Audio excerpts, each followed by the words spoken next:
Trey McNutt reschedules his commitment. Is it for Ohio State? Let's talk about it.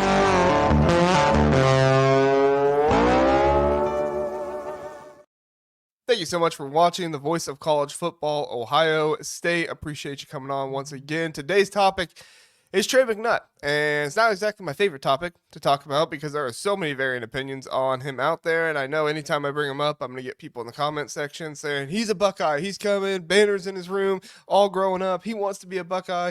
I know that there's a little bit of a story behind the scenes that I don't quite feel comfortable talking about it. Some people know it, some people don't, and then you have the people that's like, no, he hates Ohio State, he's never coming here, give up, don't ever talk about him, JR, what are you doing? And it's like, can't win.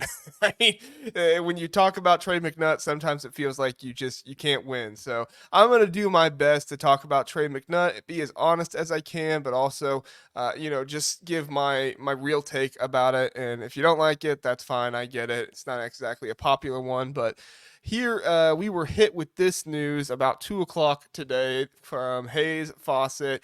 5-star safety Trey McNutt will no longer commit today. He was scheduled to commit tonight. I think it was 7:30, but he sets to commit August 3rd instead. So as soon as this happened, I start digging, right? I'm like, whoa, what happened here? What's going on with this? And I actually had kind of forgot a little bit about like the Microsoft CrowdStrike stuff that had happened earlier today. From what I'm told, that may have impacted some of the travel to get McNutt's camp to be with him for his commitment on that day. I'm not exactly sure what all that means, but I do know that McNutt has family a lot of different places. But but that was apparently a factor that led to this not being able to happen, that there was some kind of travel issues. I don't know if it was flying, I don't know if it was something else, but there was some kind of travel issues that was preventing his family to get there. The juicier part of it, though, that I think, is we got a tweet from Mr. Daniel Sanchez, which if you don't follow Daniel Sanchez on Twitter, go follow him. He is the father of Ohio State 5-star cornerback commit, number 1 corner in the country.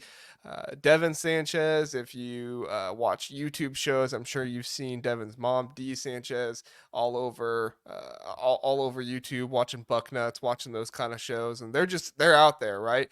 Well, he hits us with this tweet. The Sanchez family, known recruiters for Ohio State, I am 100% rocking with at Fahim Delane, at Cody Haddad, and at Sean Stewart Jr. Best trio in the country, hands down. Now, I went back to the timestamps and looked at this. This was tweeted by Mr. Sanchez at 1:40, okay, 1:40 p.m.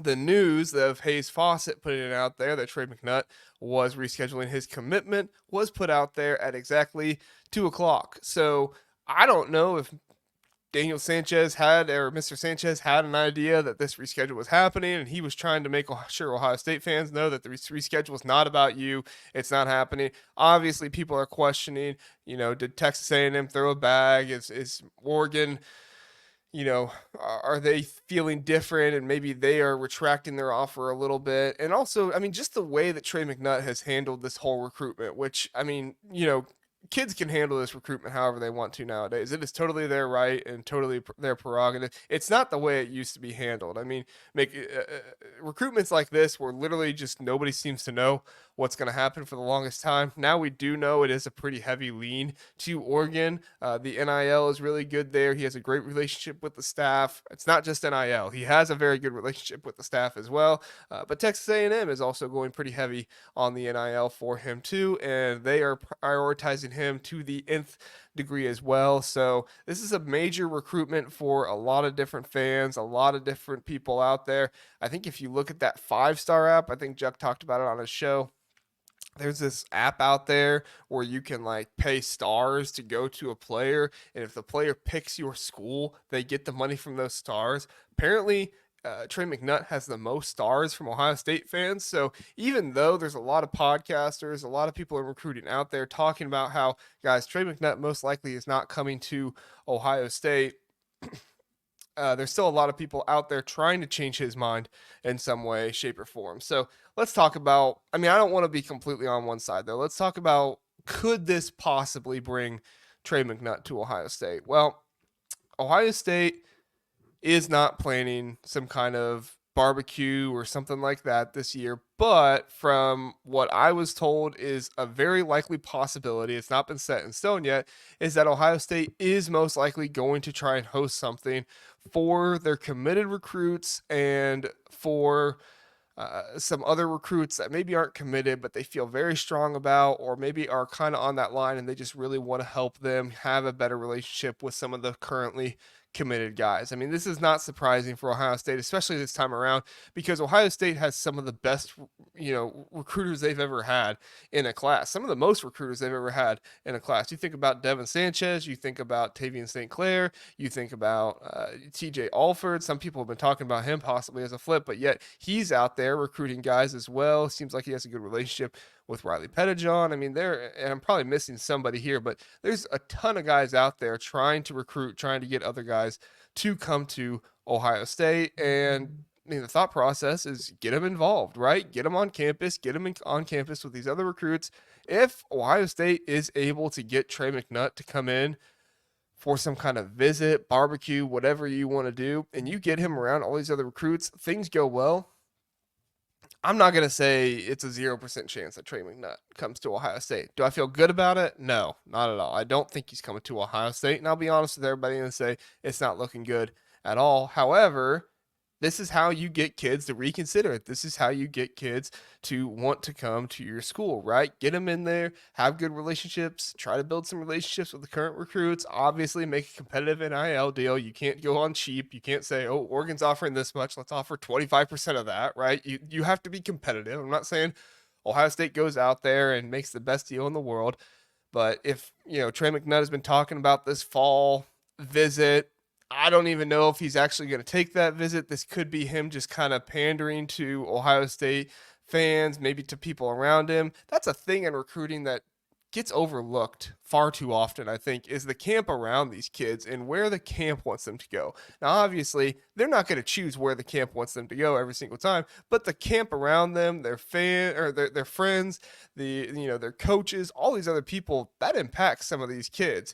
Jake Cook talked about how he has Michigan graduates, Michigan alumni coaching him at his school here in Columbus. And for him, he was encouraged when they didn't really even make a big deal about him considering Ohio State so much because they just wanted what was best for him. And they said, hey, we're, sure, obviously we love our, where we went to school, but at the end of the day, we want what's best for you. And so if that's Ohio State, that's Ohio State.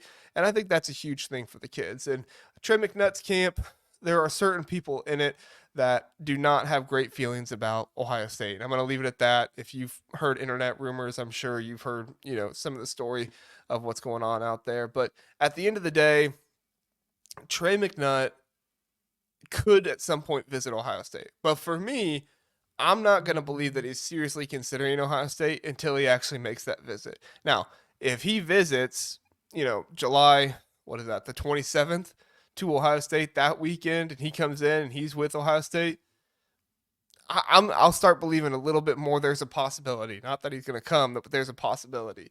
But as it sits right now, with the trio of who they have, with Messiah Delhomme seemingly just cool with sitting around and just kind of waiting things out right now. I mean, he's not setting a commitment date with, super big intentions. To me, it just seems like Ohio State's just kind of slow playing this. Just let Trey McNutt eventually commit to where he wants to go. If he wants to come in for a visit, sure, bring him in on a visit. But at the end of the day, it seems like Trey McNutt wants to go someplace other than Ohio State, wants to forge his own path, doesn't want to be, one of those legacy players. And, for as much as you and I love Ohio State, I'm assuming you as the viewer love Ohio State and you're an Ohio State fan watching this. For as much as us Ohio State fans love Ohio State, these kids don't all love Ohio State that same way. Yes, he had banners in his room growing up, and yes, he, rooted for Ohio State. His dad played at Ohio State. Not all these kids have those same feelings, especially going through the recruiting process, where it's so much more complicated than I grew up watching this team. Obviously, that helps. We hear kids talk about it all the time. Oh yeah, I rooted for Ohio State, and some recent player they talk about as like a great. And you're like, oh wow, I feel. I can't tell you how many times it's happened to me, but at the end of the day, I think that Trey McNutt just wants to forge his own path, wants to do his own thing. I think that his family would rather him do that. And that seems to be, the path that he's on. So I believe that Daniel Sanchez is giving us a little bit of foreshadowing here, saying, look, we got a really good trio right now. When Trey McNutt doesn't pick us, don't be surprised. And I think that Trey McNutt most likely just had some kind of scheduling issues or traveling issues with people that he wanted to be at his commitment. It's not unlikely with everything that was going on today with CrowdStrike and Microsoft and all that stuff. I mean, there are literally people that like their flights got canceled. They didn't go on a flight at all. So thankfully I was traveling last weekend and not this weekend, but just kind of a whole crazy situation for that to be going on. So Trey McNutt, I don't think his decision to reschedule his commitment affects Ohio State at all. I think Ohio State is still, needing a visit before any of this even becomes a possibility. If you're holding out hope, more power to you. I think you're optimistic, and I hope they land Trey McNutt too. I'm not rooting against it at all, but I think if we're being realistic or we're being honest about the situation, most likely in Oregon, most likely a Texas A&M guy right now, and we'll see where it goes from there. So thank you everybody for watching. Please do like and subscribe. We appreciate it. Have a good one.